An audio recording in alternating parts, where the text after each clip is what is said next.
समय यात्रा एक ऐसा विषय जो हमेशा विज्ञान के लिए चुनौती भरा विषय रहा है। कुछ का मानना है समय यात्रा असंभव है और वहीं कुछ का मानना है समय यात्रा की जा सकती है।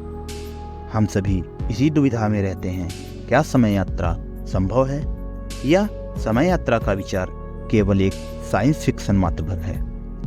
हम हमेशा समय यात्रा कर अपने अतीत में या भविष्य में जाकर उसे जीना चाहते हैं या उसे बदलना चाहते हैं, लेकिन क्या यह यात्रा इतनी ही आसान होगी जितना हमने अपने दिमाग में सोच रखा है, या समय यात्रा खतरनाक हो सकती है। समय यात्रा करने के लिए हमें समय को नियंत्रित करना आना चाहिए। समय एक ऐसा फिनोमेना जो समस्त ब्रह्मांड को खुद में समेटे हुए है और हमेशा आगे बढ़ता है। हम इसे पॉज या रिवर्स फॉरवर्ड नहीं कर सकते। तो क्या इसका मतलब समय यात्रा पॉसिबल नहीं है? इसका जवाब शायद अभी किसी के पास नहीं। लेकिन समय यात्रा की अनेक घटनाएं सामने आती हैं जिसके पर्याप्त सबूत न होने के कारण इसे सच साबित नहीं किया जा सकता। लेकिन एक घटना जिसका हम आगे वीडियो में जिक्र करने वाले हैं के पर्याप्त सबूत मिलते हैं जिससे समय यात्रा के अस्तित्व को सच साबित किया जा सकता है। बात है साल 1951 की। जून 1951 रात 11:15 बजे न्यूयॉर्क के टाइम्स स्क्वायर पर अचानक एक शख्स लोगों को दिखाई देता है जिसने बेहद पुराने 18वीं सदी के कपड़े पहन रखे थे। उसे देखकर वह काफी कंफ्यूज्ड और किसी और जनरेशन का प्रतीत हो रहा था। आसपास के लोग भी हैरान थे कि अचानक यह व्यक्ति इस जगह आया कैसे। वह व्यक्ति गाड़ी और लाइटों को देखकर काफी हैरान और परेशान था। मेट्रो की रिपोर्ट के मुताबिक जैसे ही व्यक्ति सड़क के किनारे जाने लगा तभी एक तेज गाड़ी से उसकी टक्कर हो जाती, जिससे वह गंभीर रूप से घायल होकर जमीन पर गिर जाता। आनन फानन में उसे अस्पताल ले जाया जाता जहां उसकी मृत्यु हो जाती है। इसके बाद पुलिस आकर मृत शरीर को अपने कब्जे में लेकर शव की शिनाख्त तलाशी लेती है ताकि शव को परिवार को सौंपा जा सके। तलाशी के दौरान पुलिस वालों को हैरान करने वाली वस्तुएं बरामद होती हैं, जैसे 5 सेंट का एक पियर टोकन, घोड़ा गाड़ी सफाई का बिल जिस पर पता लिखा था लाइब्रेरी स्टेबल, लेक्सिंगटन एवेन्यू। खास बात यह थी कि इस नाम का कोई पता 1951 के एड्रेस बुक में मौजूद नहीं था। साथ ही उसके पास $70 की करेंसी के नोट और कुछ सिक्के भी मिले जो पुराने समय के होने के बावजूद नए थे। साथ ही एक बिजनेस विजिटिंग कार्ड भी मिला जिस पे व्यक्ति का नाम रुडोल्फ फेंस सीनियर लिखा हुआ था। उसके पास एक लेटर भी मिला जिस पे 1876 की स्टाम्प लगी थी और उस लेटर को फिलाडेल्फिया भेजा जाना था। इन सभी बरामद चीजों की खास बात ये थी कि ये पुराने जमाने के होने के बावजूद भी नए थे।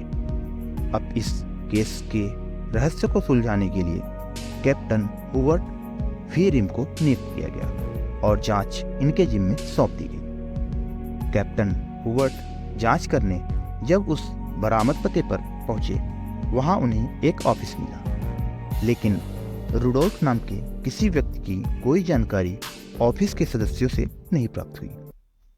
ऑफिस का कोई सदस्य रुडोल्फ नाम के व्यक्ति को नहीं जानता था। कैप्टन हुवर्ट ने वहां की एड्रेस बुक वगैरह चेक किया, लेकिन रुडोल्फ नामक व्यक्ति के बारे में कुछ पता नहीं चला। इस घटना को कई दिन बीत गए, लेकिन रुडोल्फ नामक व्यक्ति के गुमशुदगी की भी रिपोर्ट किसी भी पुलिस स्टेशन में दर्ज नहीं कराई गई। कुछ दिन और बीता, जांच चलती रही। तब उन्हें सन 1939 की एड्रेस बुक में रुडोल्फ फेंस जूनियर नामक शख्स का पता चला। पते पर जाने के बाद ज्ञात हुआ यह घर रुडोल्फ जूनियर ने कई साल पहले ही बेच दिया था। हालांकि बिक्री पेपर पर रुडोल्फ जूनियर के बैंक की डिटेल्स मौजूद थी। बैंक डिटेल्स के जरिए ज्ञात हुआ कि बैंक अकाउंट 5 साल पहले ही क्लोज कर दिया गया था, क्योंकि रुडोल्फ हेंस जूनियर की 5 साल पहले ही मौत हो गई थी। लेकिन रुडोल्फ हेंस जूनियर की पत्नी अभी भी जीवित थी। बैंक डिटेल पे दर्ज एड्रेस से रुडोल्फ हेंस जूनियर की पत्नी का पता चला, जो हाल ही में फ्लोरिडा में रहती थी। कैप्टन हुबर्ट उसकी पत्नी से मिलने फ्लोरिडा के लिए रवाना हो जाते हैं और फ्लोरिडा पहुंचकर उनकी पत्नी से मुलाकात करते हैं। रुडोल्फ जूनियर की पत्नी से मुलाकात के दौरान पुलिस को जो ज्ञात होता है उससे उनके होश उड़ जाते हैं। रुडोल्फ जूनियर की पत्नी ने बताया कि रुडोल्फ सीनियर उनके ससुर थे, जो 1876 में घर से कहीं गए और अचानक लापता हो गए और कभी वापस घर नहीं लौटे। उनकी मिसिंग रिपोर्ट दर्ज कराई गई, काफी जगह उन्हें ढूंढा गया, लेकिन उनका पता आज तक नहीं चला। कैप्टन हुबर्ट ने बाद में उनकी मिसिंग रिपोर्ट निकलवाई, जिससे पता चला 1876 में रुडोल्फ सीनियर की मिसिंग रिपोर्ट दर्ज कराई गई थी।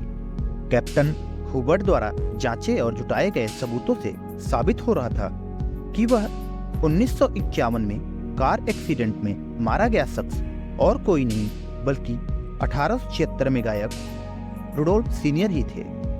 लेकिन यह हुआ कैसे?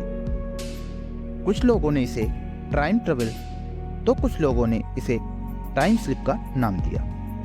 आपको क्या लगता है, इसके पीछे का सच क्या है?